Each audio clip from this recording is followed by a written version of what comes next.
예, 방금 소개받은 중대학교 위원입니다. 먼저 이렇게 전통 있는 열린 포럼에서 주제를 발표할 수 있는 기회를 주셔서 감사드립니다.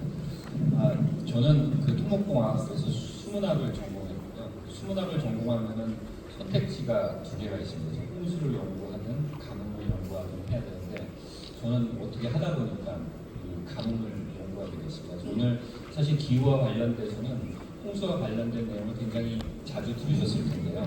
제가 오늘은 좀 이 가뭄의 입장에서 한번 좀 몇 가지 말씀을 좀 드리도록 하겠습니다.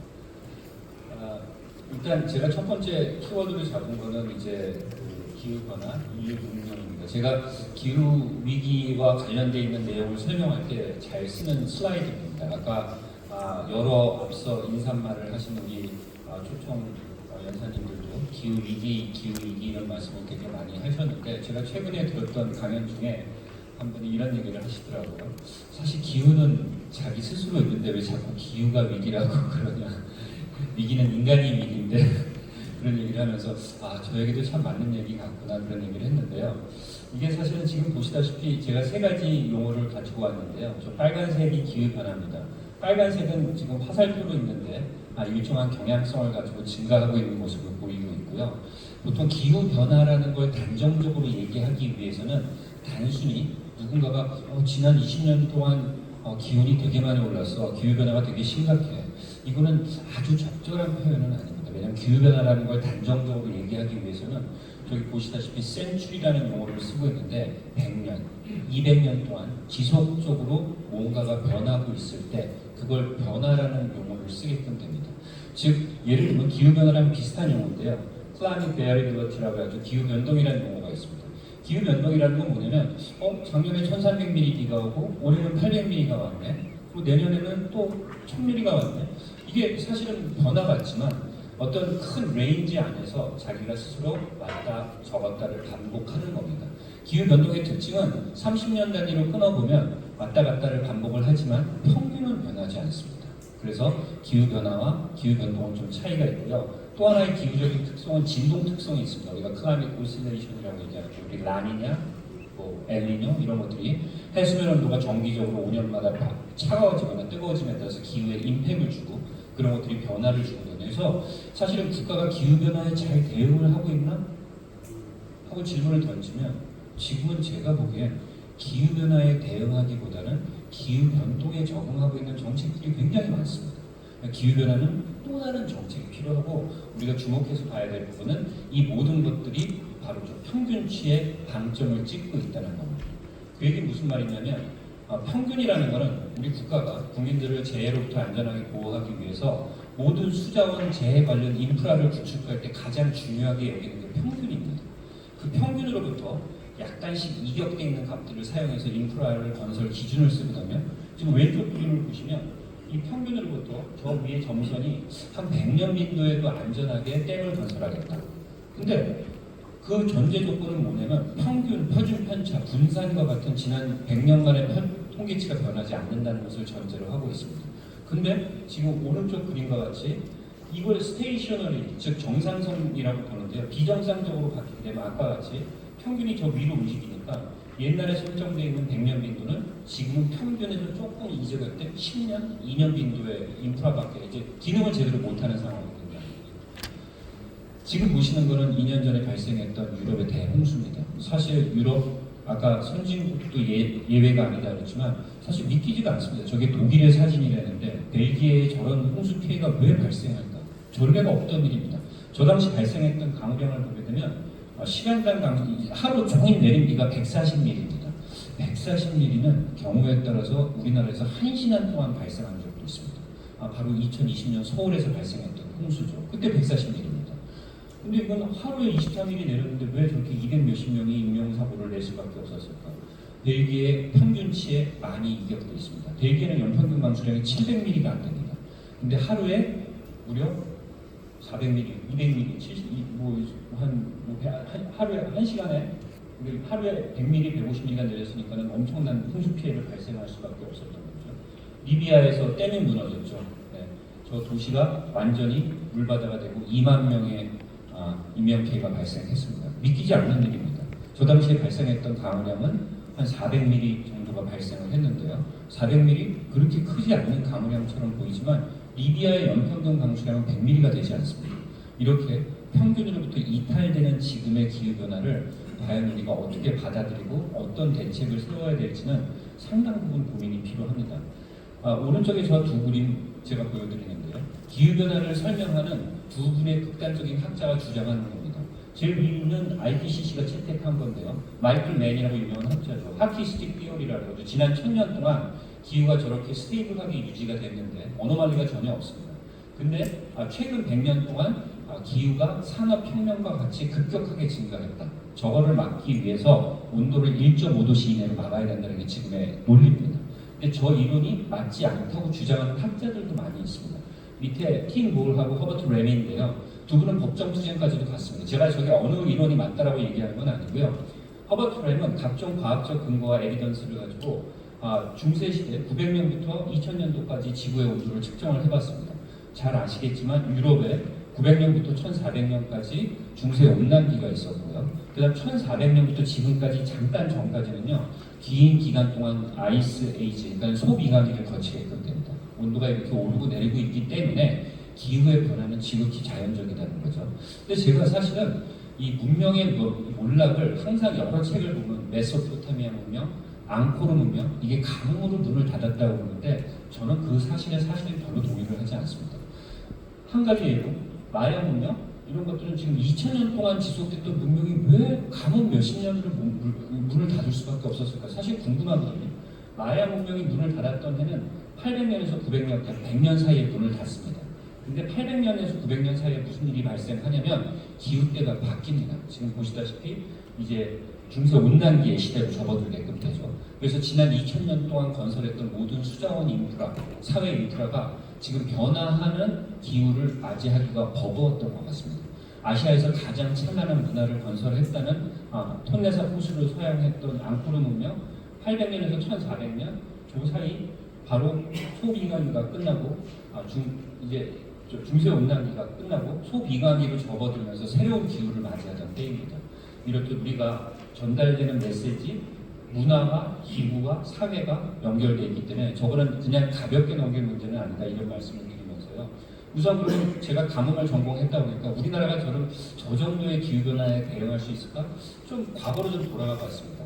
과거로 돌아가 봐서 우리나라가 가뭄을 얼마나 많이 겪었을까를 볼 때 사실 고려, 조선 말기에 굉장히 심했던 가뭄이 몇 차례 있었습니다. 조선왕조실록, 또 고려사, 진고문헌을 보게 되면 아주 정확하게 그 가뭄 내용을 기록하고 있는데요. 이걸 좀 더 외국인이 보면 시각은 없을까 했을 때 저 앵거스 해밀턴이 영국의 저널리스트인데 저 당시 조선에 이제 거주를 하면서 조선의 정치, 경제, 문화를 이제 전 세계에 알리고 있었는데요. 그 당시에 가뭄 상황을 기록했던 문구를 제가 채취해서 왔습니다.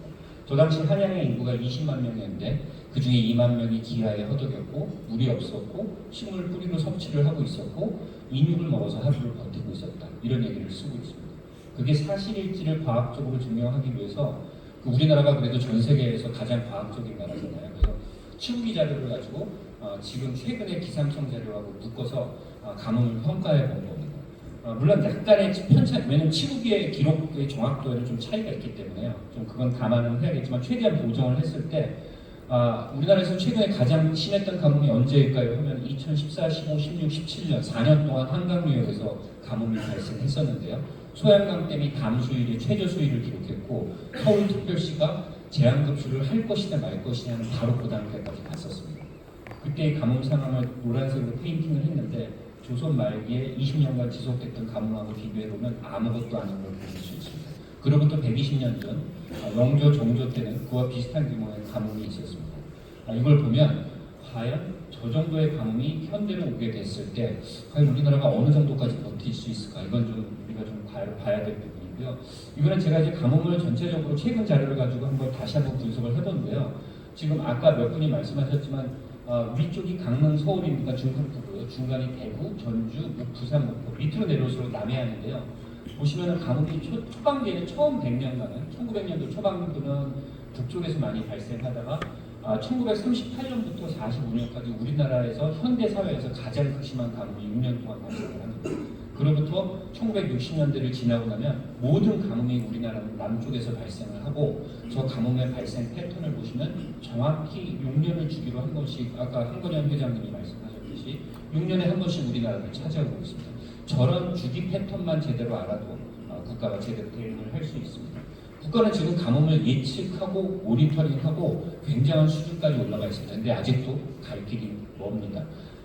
이거는 제가 아까 분석했던 240년의 치국기와 현대 관측 기록을 가지고 도대체 우리나라 진짜 가뭄 주기성이 있을까? 이런 통계적으로 접근을 해봤을 때 이런 앙상블 임페리칼 로드 디컴포지션을 가지고 디컴포지션을 해보면 이런 여러 가지 유의한 주기를 찾을 수가 있습니다. 6년 주기도 볼 수 있고 120년 주기도 볼 수 있고 한 45년 주기도 볼 수 있습니다.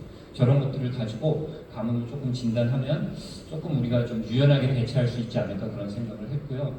제가 뭐 시사점을 말씀을 드리지만 제일 마지막을 좀 말씀을 드리고 싶습니다. 지금 우리 사회에 건설된 모든 사회 인프라는 적어도 과거 한 50년, 최근 50년의 자료를 기준으로 다 설계를 한 거라고 보시면 됩니다. 근데 아까 보셨다시피 과거 100년, 과거 200년을 두고 볼 때는 50년에 포함이 안 된 극단의 사상들이 많이 포함되어 있습니다. 과연 그런 재해가 다시 발생할 때 우리 사회가 얼마나 유연하게 대처할 수 있을지는 좀 고민이 되고요. 이게 과연 우리나라만의 일인가라고 봤을 때 이건 캘리포니아입니다. 미국 캘리포니아는 지난 20년 동안 이렇게 빨갰습니다. 사실 아무도 모르고 심지어는 캘리포니아 사람들도 잘 모를 수도 있습니다. 캘리포니아가 저 가뭄을 극복하기 위해서 수많은 노력을 했고요. 경제적인 피해만 최근에 이제 어느 정도 벗어났다고 하고 저게 이제 미국에 찾아온 금세기 최고의 메가 가뭄이다 이렇게 얘기를 하고도 있는데요. 경제적 손실만도 뭐 2.7 빌리언이니까 뭐한 5조 원 이상의 경제적인 손실을 가져왔다 이렇게 보시면 되고요. 뉴섬 주지사가 선언을 합니다. 앞으로 캘리포니아에는 이런 가뭄 피해가 발생하지 않도록 캘리포니아 주 정부 예산을 발동을 하고 5.1 빌리언이니까 뭐 7조, 8조를 들여서 각종 수자원 인프라를 건설하겠다. 근데 연방정부도 거기에 동참을 하겠습니다. 미국 상무성에서 8.3 빌리언을 투자해서 워터 리사이클링, 그 다음 또뭐 디셀리네이션, 해수 잠수화 시설을 캘리포니아에 건설을 해서 가뭄으로부터 자유롭게 국가를 건설하겠다. 이런 선언을 합니다. 미국의 문제만은 아닙니다. 호주 역시 아주 심각합니다. 호주도 2001년부터 2010년까지 지금 보시다시피 호주 전역이 빨갛고요. 저 때는 더 심각했던 이유는 이 호주 동쪽이 이제 호주 사람들이 많이 모여 있는 빅토리아주 이런 데인데요. 저기가 10년 동안 아주 극심한 가뭄에 시달립니다. 저수율이 거의 바닥을 치는 걸 보실 수가 있고요. 농작물 생산량이 20%대로 떨어집니다. 각종 값들도 그렇고 저는 이제 제가 좀 와인을 좋아해서 와인 생산량은 어떻게 됐나 봤더니 와인은 가뭄 때 좀 빈티지가 좀 좋아지는 것 같습니다. 아마 적은 물을 가지고 좋은 포도가 생산되는 지금인데 제 예상은 빗나갔습니다. 어쨌든 뭐 저 식량 안보에도 이제 문제가 생기게끔 됩니다. 호주가 저걸 극복하면서 전 세계 가뭄을 극복하기 위해 여러 나라한테 좋은 메시지를 전달하는데요. 과감하게 제한급수를 합니다. 얼마나 제한급수를 했느냐 보시면요. 호주의 LPCD가 하루에 300리터, 우리나라랑 비슷합니다. 근데 가뭄 시에 120리터짜리 거의 3분의 1을 줄여버립니다. 더 대단한 건 가뭄을 극복하고 나서도 늘리지 않습니다. 가뭄에 훨씬 더 저항력이 있고 리질리언스한 사회를 건설하기 위해서 저 때도 가뭄에 어느 정도 해결이 됐는데도 저 상태를 계속 유지하는 걸 보실 수 있죠. 저는 이제 마지막 주제로요. 과연 우리가 어느 정도 노력을 하고 있고 어느 정도 이제 우리가 몇 가지 질문을 한번 던져보겠습니다. 우리가 메가시티라는 얘기를 되게 많이 하고 메가시티가 우리가 가야 될 길이다 이런 얘기를 하는데 제가 제목을 어리석은 반복이라고 하고 있지만 지금은 강수량이 풍부합니다. 이 풍부한 강수량은 우리한테 굉장히 많은 수자원을 공급할 수 있고 이걸 통해서 더 많은 인구가 모여들고 이걸 통해서 더 산업이 발전을 하는 건 틀림이 없습니다. 하지만 거기에 더 많은 물을 공급해야 되고 결국 그런 상황은 어떤 아까 기후가 점점 변하고 있지만 어떤 상황이 되면은 굉장히 가뭄에 취약하고 홍수에 취약한 도시를 건설하고 있다라고 보시면 됩니다. 결국 그 리저널 리미테이션을 넘어가는 어떤 기후변화의 임계점을 초과하는 순간 우리가 원치 않은 상황을 만들 수도 있다고 보시면 됩니다. 과연 그러면 우리는 얼마나 많은 물을 확보를 해야 될까요? 이거는 지금 K-워터에서 지금 전국에 다목적된 담수량을 갖다 지역별로 제가 한 것이 아니고 K-워터에서 제공하는 정보인데요. 보시면 한강유역이 굉장히 많습니다. 당연히 인구가 많으니까 그렇겠죠. 한강유역이 굉장히 안전하구나. 근데 저거를 만약에 인구 1인당도 나눠버리면 인구 1인당의 유효 저수량은 굉장히 한강유역이 오히려 용성 번역보다도 굉장히 안 좋은 걸로 보실 수 있습니다. 실제로 물 부족량을 계산하더라도 이런 것들을 보실 수가 있고요. 얼마 전에 발생했던 2022년 전남 지역 가뭄 난리가 아니었죠. 이때 아까 한건영 회장님 200일 좀 넘게 가뭄이 지속됐다고 했죠. 만약에 한 10년 동안 지속되면 어떻게 할까요? 이때 환경부, 농림부, 산자부 다 한 자리에 모아놓고 앞에 우리 배덕규 위원장님 계시지만 국가문관위원회에서 인정한 게 있습니다. 이젠 니물 내물 할 게 없고 일단 같이 쓰자. 고성강댐 발전 그만해. 주암댐으로 보냈습니다. 이걸로 일단 생공용수 공급해. 일단 발전에 대한 손실은 나중에 알아서 보상할게. 지금 세상이 이런 세상으로 바뀌고 있습니다. 슬기롭게 가뭄을 극복한 최근의 사례라고 해서 제가 보여드렸고요. 저는 지금은 조금 이 물공급의 포트폴리오를 지금보다 좀 다양하게 가야 될 때라고 생각을 합니다. 지금 지난 50년 동안 국가가 경제 발전을 하기 위해서 광역 중심의 물공급 정책 아주 좋았습니다. 이걸 통해서 하지만 우리나라의 강원 북쪽댐이 물공급에 전담하는 이유는 거의 80%에 육박하고 있습니다. 미국의 워터 서플라이 포트폴리오를 보면 지표수와 지하수의 비율이 약 절반 정도 균형을 갖추고 있는 거고, 물론 캘리포니아는 지표수가 부족하지만 꼭 절대적인 비교는 하지만 지금보다 훨씬 다양한 물공급 포트폴리오를 우리가 좀 가져가야 된다는 생각을 했고요. 두 번째로 제가 제안을 하는 것은 최근에는 이 가운데에 있어서 물공급 재해 관리를 해왔는데 지금은 그보다 조금 더 이격된 하이 익스트림, 로우 익스트림에 대해서 국가가 좀 고민을 해야 될 때가 됩니다. 물론 이제 사회적 비용이 문제인데요. 그걸 어떻게든 재원을 확보해서라도 지금부터라도 대응을 하지 않으면 안 되고 4차 산업혁명의 키워드는 AI, 빅데이터 이런 얘기를 많이 하지만 저는 저 얘기를 하고 있습니다. 저 연결, 앞으로 모든 수원이 연결되고 기관이 연결돼서 가뭄을 극복할 수 있어야 되고, 이거는 제가 이제 10년간 가뭄이 지속될 때 과연 우리 사회가 안전할까를 좀 해본 건데 여러 법도 정비를 해야 되고 국민들을 데리고 좀 훈련도 했으면 좋겠습니다. 한 5년에 한 번씩 가상 가뭄 훈련을 해서 물도 절약하는 방법도 익숙하게 익히고, 우리나라 지금 수법이 굉장히 복잡합니다. 이런 것들도 좀 정비를 해야 되고, 과연 생태계는 포기할 것인지 농업도 포기할 것인지 이런 것들도 저희들이 마지막으로 다뤄봐야 될 것 같습니다. 이 글은 이제 콜로라도 강은 미국의 마지막 글인데요. 한 4천만 명이 젖줄입니다. 바이든 정부가 저 콜로라도 강의 지금 수량이 심상치 않습니다. 저걸 극복하기 위해서 지금 바이든 정부가 내세운 몇 가지 정책이 있는데요. 거기서 나온 유명한 말을 캡처했습니다. 우리는 19세기에 만들어진 법과 20세기에 만들어진 인프라 속에서 살고 있고 21세기의 기후를 맞이하고 있습니다. 근데 문제는 그 세 가지가 전혀 맞아떨어지지 않고 있습니다. 뭔가는 바뀌어야 될 시대인 것 같습니다. 네, 감사합니다.